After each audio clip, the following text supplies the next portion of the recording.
सभी को सादर नमस्ते जी। मैं राहुल आर्य अपने यूट्यूब चैनल वैदिक धर्म पर आपका बहुत बहुत स्वागत करता हूँ।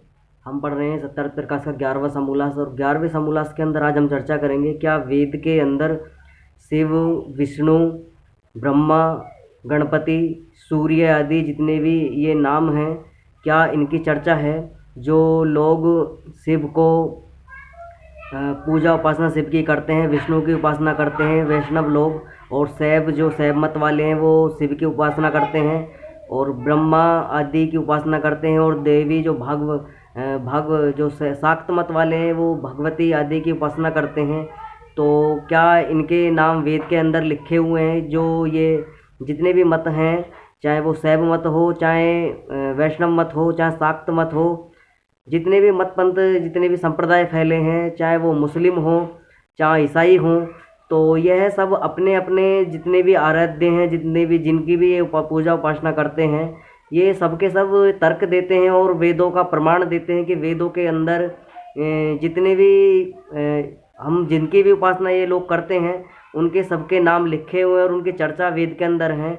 तो आज हम स्पष्ट करेंगे वेद के आधार पर महर्षि दयानंद सरस्वती सत्तर प्रकाश की 11वें समूलास के अंदर क्या इनके नाम लिखे हुए हैं, और ये नाम हैं तो इनका सही अर्थ क्या है और ये किसके लिए उपयोग किए गए हैं। क्योंकि वेदों के अंदर जो जितने भी नाम लिखे हुए हैं वो सारे के सारे वेदों में जितने भी नाम हैं वो किसी मनुष्य के नाम नहीं हैं, क्योंकि वेदों के अंदर किसी भी मनुष्य मात्र का इतिहास लिखा हुआ नहीं है।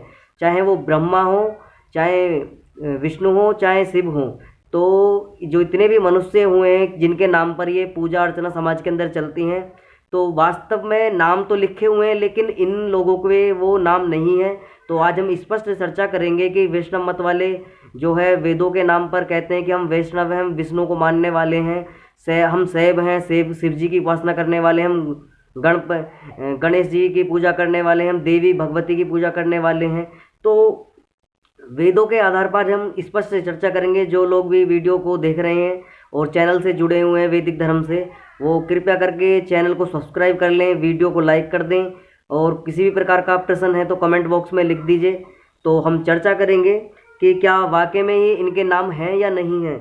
तो महर्षि दयानंद सरस्वती से ये कहते हैं कि आप सभी का खंडन करते हैं दयानंद सरस्वती जी, तो क्या ये चीज नाम लिखे हुए वेदों के अंदर ये गलत थोड़ी ना है, ये तो सत्य नाम है। इन्हीं के विहार पर हम वेदों के आधार पर ही हमने अपने अपने मत पंथ संप्रदाय के नाम पर अपने अपने जो आराध्य उनको बांटा है। शिव को शैव वालों ने बांट लिया, और विष्णु को जो है वैष्णव मत वालों ने बांट लिया, और ऐसे ही देवी भगवती आदि को जो है शाक्त मत वालों ने बांट लिया है। तो महर्षि दयानंद सरस्वती कहते हैं कि वाम मार्गी और शैव तो अच्छे नहीं परंतु वैष्णव तो अच्छे हैं। तो महर्षि दयानंद सरस्वती कहते हैं कि वैष्णव जो हैं ये भी वेद विरुद्ध होने से यह भी अच्छे नहीं हैं। क्योंकि अच्छे इसलिए नहीं है क्योंकि ये जितने भी मत हैं, चाहे शाक्त हो, चाहे वैष्णव हो, चाहे शैव हो, क्योंकि ये सारे के सारे वेद विरोध मत हैं। क्योंकि जो वेदों को ये नहीं मानते हैं, वेदों के जो अवहेलना करते हैं, और वेद आदि सत्य शास्त्रों का जो है ये विश्वास नहीं करते उन पर। तो इसी पर महर्षि दयानंद सरस्वती कहते हैं कि वैष्णव अच्छे हैं। अच्छे किस प्रकार हैं, तो वे जो महर्षि दयानंद सरस्वती हैं वो कहते हैं कि अच्छे तो हैं क्योंकि उनके अंदर कुछ अच्छा ही है। क्योंकि वो जो है जो लोग हैं उनको ईश्वर के प्रति, और जो अपने विष्णु के नाम पर वो लोगों की पूजा अर्चना वो करते हैं, और जितने भी जो निम्न कोटि के जो लोग हुए हैं जिनको मंदिर आदि में जाने की जो आज्ञा ब्राह्मण नहीं देते थे, तो उन्होंने जो वैष्णव मत वाले उन्होंने मंदिरों के अंदर ले जाना प्रारंभ किया। उनको भी पूजा जो पद्धति है उनका भी जो उनको है उसका उन्होंने जो दायित्व उनको सौंपा कि आप भी ईश्वर की उपासना करने के योग्य हैं। आप भी क्योंकि ईश्वर सभी का है तो आप सभी ईश्वर की उपासना करनी चाहिए सभी को। तो महर्षि दयानंद सरस्वती कहते हैं कि अगर इस तरीके से देखा जाए तो वैष्णव अच्छे हैं क्योंकि उन्होंने सभी लोगों को पूजा अर्चना का अधिकार दिलाया। लेकिन ये भी इतने अच्छे नहीं हैं क्योंकि ये भी वेद विरोधी हैं, और इन्होंने भी जो पाखंडता के कारण ईश्वर आदि को नहीं मानते, ईश्वर के वास्तविक स्वरूप को नहीं मानते, और विष्णु की पूजा तो करते हैं, लेकिन जो वास्तविक विष्णु की उपासना है, जो वास्तविक जो विष्णु की जो आराधना करने की जो विधि है, किस प्रकार विष्णु का जो नाम है वो क्यों विष्णु है ईश्वर का, तो वास्तविक रूप में ये उपासना नहीं करते, तो इसलिए वो कहते हैं कि ये वेद विरुद्ध होने से ये उतने अच्छे नहीं हैं। तो आगे प्रश्न आता है दूसरा, ये दोबारा महर्षि दयानंद सरस्वती से प्रसन्न करते हैं। नमस्ते रुद्र मन्यवे वैष्णवी मसी वामन्य चा गणना तवा गणपति हवामहे भगवती भूया सूर्य आत्मा जगत स्तुतुश्च इत्यादि वेद प्रमाणों से सेवादि मत सिद्ध होते हैं, पुनः क्यों खंडन करते हो। तो यह कहते हैं कि इन सभी ये मंत्रों जो उन्होंने बोले नमस्ते रुद्र मन्यवे, तो इस मंत्र का अर्थ है कि नमस्ते रुद्र मन्यवे, जो रुद्र नाम है वो वेदों के अंदर आया है। वैष्णवी मसे वामन्य च, जो वैष्णव हैं और वामन अवतार का जो इनके अंदर वे जो पुराणों के अंदर लिखा हुआ है कि वामन अवतार का नाम है पुराणों के अंदर, जो वामन का अवतार हुआ है विष्णु का, तो इसमें लिखा है वैष्णव मसी वामने च। तो इसी का भी ये तर्क देते हैं कि वामन भगवान का जो इसके अंदर वर्णन है वेदों के अंदर। और तीसरा मंत्र है गणाना तवा गणपति हवामहे, तो ये भी एक मंत्र का उदाहरण ये देते हैं कि गणाना तवा गणपति हवामहे, तो गणपति भगवान का भी नाम इसके अंदर है वेदों के। तो आगे एक और मंत्र आया है जो शाक्त मत वाले भगवती भूया, तो यह शाक्त मत वाले भी अपना एक मंत्र का उदाहरण देते हैं कि देखिए जी हमारा भी मंत्र जो भगवती माता है उनका भी नाम इसके अंदर आया है, तो हम भी गलत नहीं है, आप हमारा खंडन गलत करते हैं दयानंद सरस्वती जी। ऐसे ही ये दूसरे मंत्र के भी एक और मंत्र यह उदाहरण देते हैं कि सूर्य आत्मा जगत स्तुतुश्च इत्यादि वेदों के मंत्रों से प्रमाण देने की कोशिश करते हैं, तर्क देते हैं। महर्षि दयानंद सरस्वती से कहते हैं कि प्रमाणों से सेवादि मत सिद्ध होते हैं, पुनः क्यों खंडन करते हो। तो महर्षि दयानंद सरस्वती इन मंत्रों का जो है जो उचित अर्थ है वो उनको करते हैं, और जो सही अर्थ इन मंत्रों का है शिव का और विष्णु का और गणपति और सूर्य, और जो इसके अंदर एक मंत्र और भगवती का नाम भी आया उनका वो ठीक प्रकार व्याख्या करते हैं। और जो वेदों के अंदर मंत्र लिखे हुए हैं तो महर्षि दयानंद सरस्वती इनको समझाते हैं कि किस प्रकार इनका आप गलत अर्थ करके लोगों को मूर्ख बना रहे हो और लोगों को पाखंड आदि के कुचक्र में फंसा रहे हो। तो उनका जो वास्तविक अर्थ है मैं आपके सामने करता हूँ। महर्षि दयानंद सरस्वती लिखते हैं 11वें समूलास के अंदर, इन वचनों से सेवादी संप्रदाय सिद्ध नहीं होते, क्योंकि रुद्र परमेश्वर प्राण आदि वायु जीव अग्नि आदि का नाम है। तो रुद्र नाम को महर्षि दयानंद सरस्वती लिखते हैं कि रुद्र किसका नाम है, रुद्र परमेश्वर का प्राण आदि वायु जीव अग्नि आदि का नाम है। क्योंकि रुद्र जो है वो ईश्वर का नाम है, और रुद्र इसलिए है क्योंकि जो रुद्र है, रुद्र जो दंड, जो ईश्वर का नाम रुद्र है, रुद्र इसलिए क्योंकि जो दंड दुष्टों को, जो दुष्ट प्रवृत्ति के लोग हैं उनको दंड देने वाला है। और वायु आदि का नाम भी जो है रुद्र है, और जीव जो जीव आत्मा है उसका नाम भी रुद्र है, और अग्नि का नाम भी रुद्र है। तो इनका अलग अलग अर्थ महर्षि दयानंद सरस्वती ने बताया है। क्योंकि जो वायु है, जो प्राण होते हैं, जो प्राण जब मृत्यु आदमी के निकट आते हैं, जो प्राण जो शरीर से निकल जाते हैं तो वो रुद्र करता है, जो शरीर है वो इस प्रकार झटपटाता है।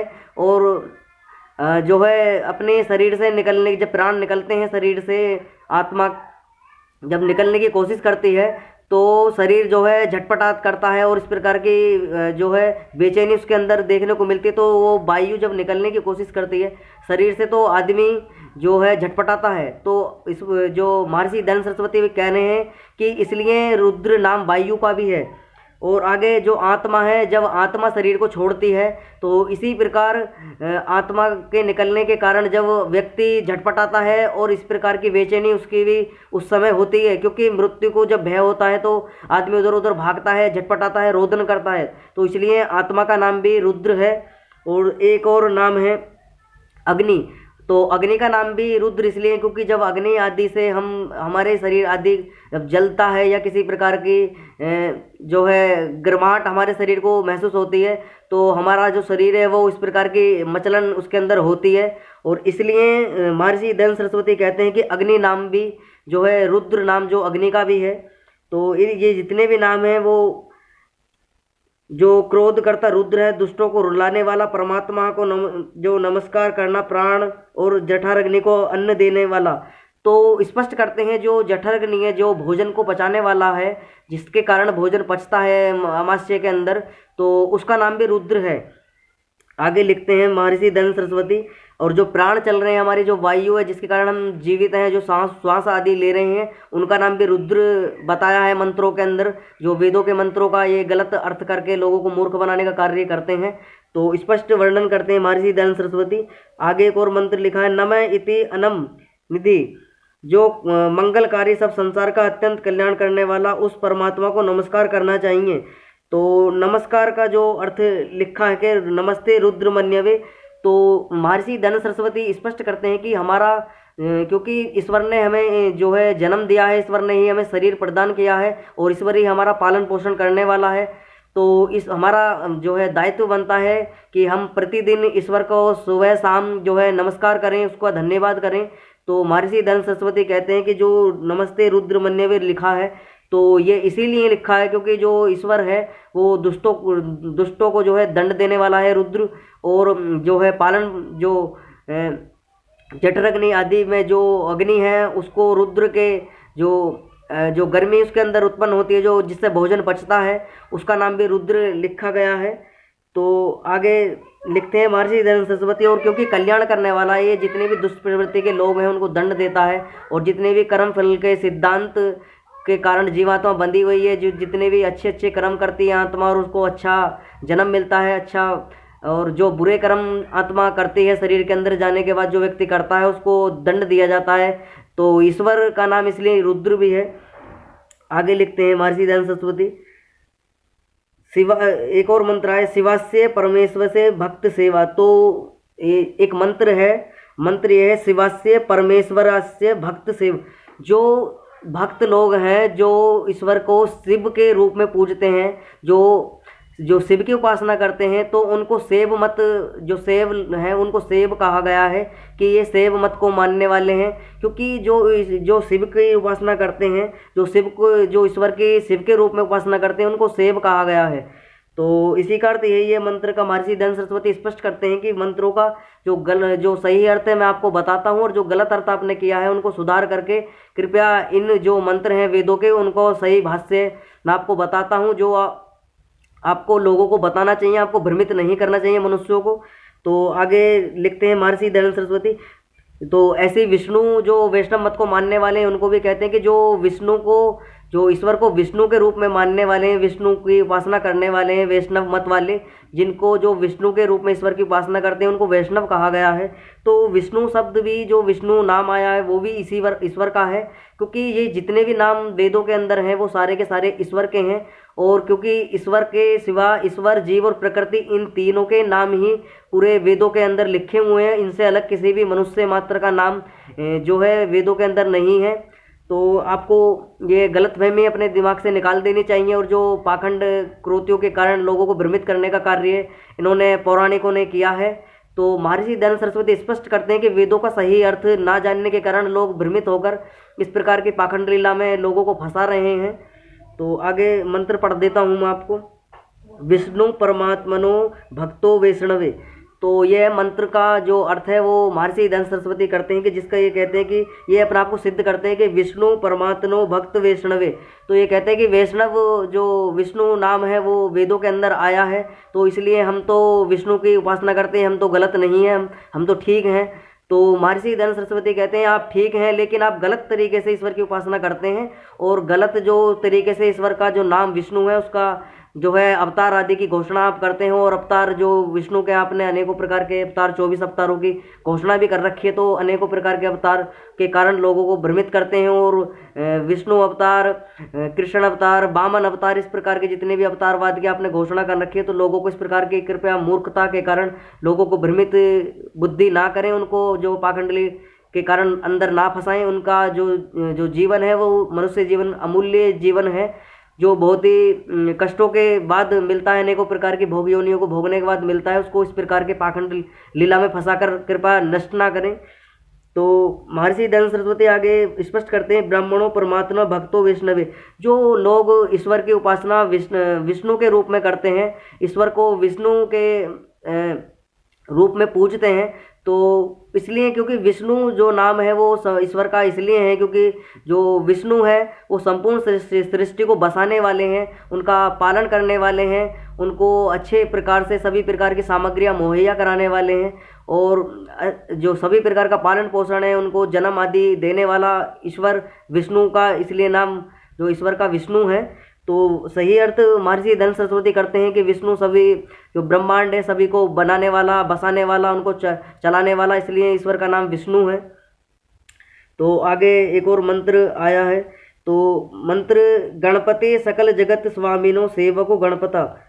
तो यह जो गणपति नाम है, तो गणपति भी जो नाम गणेश भगवान का लिया जाता है, क्योंकि यह सारे के सारे नाम जो मनुष्य के भी हैं और ईश्वर के भी हैं, तो इसलिए गलत धारणा लोगों के बीच में चली जाती है और लोग ईश्वर का वास्तविक ईश्वर का नाम ना जानकर इन्हें मनुष्य आदियों से इन नामों की जो गणना है वो करने लग जाते हैं और व्याख्या उनके मनुष्यों के नाम पे करते हैं।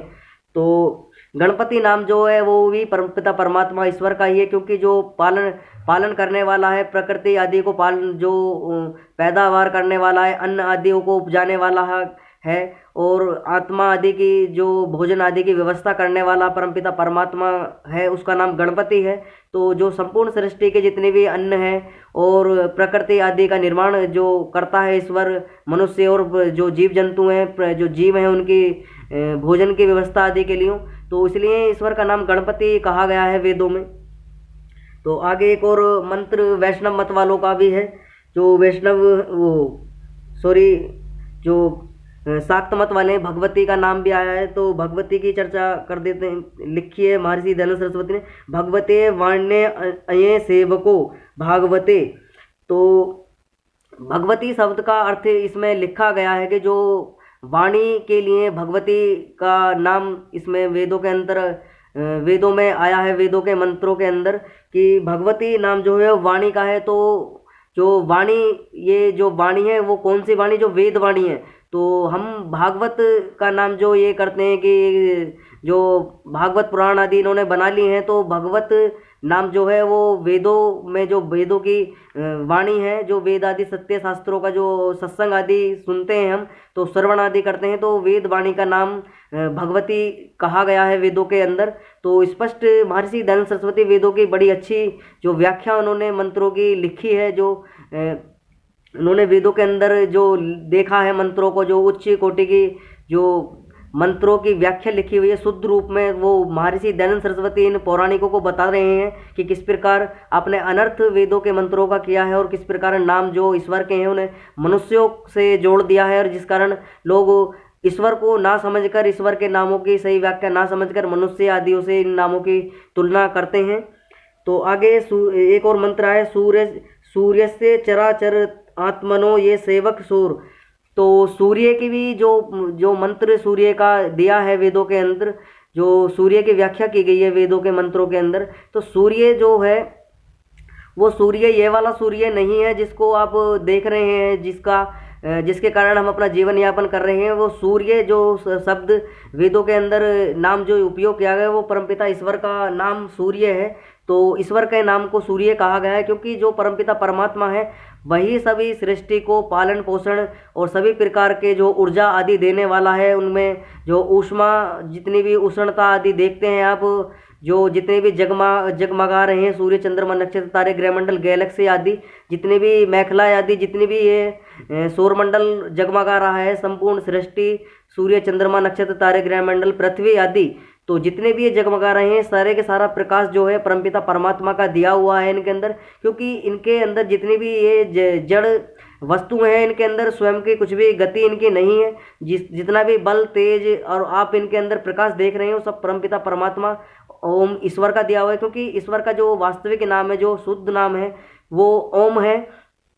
तो प्रत्येक मंत्र के जपने से पहले या फिर किसी भी कार्य को करने से पहले जो कोई पूजा अनुष्ठान आप करते हैं तो ओम की व्याख्या सबसे पहले उच्चारण ओम मंत्र का किया जाता है। ईश्वर का नाम क्योंकि ओम है, तो इसी ऐसे ही जो सूर्य नाम जो दिया गया है वेदों के अंदर, वो भी परमपिता परमात्मा का नाम ही सूर्य से दिया गया है, क्योंकि जो सूर्य है वो संपूर्ण सृष्टि को जो है भोजन आदि देने वाला है, संपूर्ण सृष्टि को प्रकाश आदि देने वाला है, ऊर्जा देने वाला है। इसलिए परमपिता परमात्मा का नाम ईश्वर है, क्योंकि मनुष्य के या किसी भी मनुष्य जो जितने भी आत्माएं हैं या जीव जितने भी आप देख रहे हैं, वो चाह कर भी किसी का इतना इस प्रकार पालन पोषण नहीं कर सकते, वो पृथ्वी आदि नहीं बना सकते हैं। सूर्य चंद्रमा नक्षत्र तारे ग्रह मंडल इनके अंदर प्रकाश आदि की जो प्रकाश आदि उत्पन्न नहीं कर सकते हैं, क्योंकि वो परमपिता परमात्मा सर्वशक्तिमान सर्वेश्वर सर्वंतर्यामी अजर अमर नित्य पवित्र सृष्टि करता है, तो वो उसी का अधिकार है, वही इन सब की विद्या उसके अंदर है। तो इस प्रकार ईश्वर का नाम सूर्य रखा गया है, वेदों के अंदर दिया गया है। तो ये जितने भी नामों की मैंने व्याख्या आपको बताई, ये सारे के सारे वेद मंत्रों के आधार पर थी, और जो वेदों का अर्थ इन्होंने गलत प्रकार से कर दिया और जो लोगों को भ्रमित करने का कार्य किया। तो महर्षि धन सरस्वती का यही उद्देश्य है कि क्योंकि वेदों का जितना अच्छा भाष्य महर्षि धन सरस्वती ने किया है, शायद किसी ने किया हो वर्तमान में, तो इसलिए प्रमाण वेदों के आधार पर जो महर्षि धन सरस्वती का वेद भाष्य वो लिया जाता है, क्योंकि जो उनके अंदर किसी भी प्रकार की एक भी मंत्र के अंदर गलत व्याख्या नहीं है। शुद्ध रूप में जो व्याख्या ईश्वर ने अपने ज्ञान के अंदर दी है ऋषि मुनियों को, वही व्याख्या महर्षि धन सरस्वती ने अपने वेद भाष्य के अंदर लिखी है। तो इसी कारण जो बखेड़ा फैला हुआ है संसार के अंदर ईश्वर के नामों को लेकर, वो यूं ही है, क्योंकि परमेश्वर और भगवती सत्य भाषण युक्त वाणी का नाम है, इससे बिना समझे ऐसा बखेड़ा मचाया है। तो स्पष्ट करते हैं महर्षि धन सरस्वती, अज्ञानता और बुद्धि के ना होने के कारण, वेद आदि शास्त्रों को ना पढ़ने के कारण, वेद मंत्रों की व्याख्या का सही प्रकार जो है भाष्य ना इन्होंने समझने के कारण इस प्रकार की पाखंड लीला चलाई। तो स्पष्ट हुआ होगा आपको, हमने वेद मंत्रों के आधार पर महर्षि दयानंद सरस्वती ने जो सिद्ध किया है कि किस प्रकार जो गणपति, शिव, विष्णु, ब्रह्मा आदि जो नाम हैं वो किस प्रकार से वेदों के अंदर हैं। तो ये वास्तविक नाम जो ईश्वर के हैं, तो वास्तविक ईश्वर की उपासना आपको करनी चाहिए इन नामों से। बेशक आप किसी भी नाम से ईश्वर की उपासना कीजिए, चाहे शिव के नाम से कीजिए, चाहे विष्णु के नाम से कीजिए, चाहे आप ब्रह्मा के नाम से कीजिए, तो वास्तविक स्वरूप को समझकर उनकी उपासना कीजिए। कोई आपको मना नहीं करता, ईश्वर जिस रूप में चाहे आप, लेकिन ईश्वर का जो वास्तविक रूप है वो निराकार है, और निराकार इसलिए है क्योंकि संपूर्ण अगर साकार ईश्वर का रूप हो तो वो ईश्वर एक जगह सीमित हो जाएगा, और उसका जो बल तेज है वो सीमित दायरे में रह जाएगा, और वो संपूर्ण सृष्टि का पालन पोषण नहीं कर सकता, क्योंकि ईश्वर निराकार है और सब जगह रहता है, सब जगह प्रत्येक कण में, प्रत्येक जगह, प्रत्येक स्थान में ईश्वर की जो है बल तेज और सब जगह ईश्वर का वास है। तो इसलिए ईश्वर को निराकार वेदों के अंदर लिखा गया है। तो जो लोग ईश्वर की सगुण रूप में उपासना करते हैं, तो वो सगुण रूप में ईश्वर की उपासना ना करके निराकार रूप में उपासना करें, ईश्वर को समझे कि ईश्वर प्रत्येक कण कण में, ईश्वर हमारे अंदर भी, ईश्वर इतना सूक्ष्म है कि जितनी जो हमारी आत्मा भी हम अपनी आंखों से नहीं देख सकते, उससे भी कई गुना, लाखों, अरबों, मतलब इन्फानाइट, उससे भी सूक्ष्म, इतना सूक्ष्म है ईश्वर, और इतना विराट भी है कि संपूर्ण सृष्टि उसके अधिकार में है। तो ईश्वर इतना विराट भी है और इतना सूक्ष्म भी है। तो हमें सही प्रकार से जो ईश्वर के नाम है उनको समझना चाहिए, तभी उनकी उपासना का फल हमको मिलेगा। और ईश्वर के जितने भी गुण क्रम स्वभाव है, उनके जो ईश्वर के गुण और क्रम हैं, जो स्वभाव ईश्वर का है, उनके आधार पर ईश्वर के नाम रखे गए हैं। तो हमने चर्चा की आज कि समझे हमने नाम जो ईश्वर के, विष्णु, गणपति, शिव, रुद्र आदि जितने भी नाम लिखे गए हैं वो क्या है, उनका मतलब क्या है।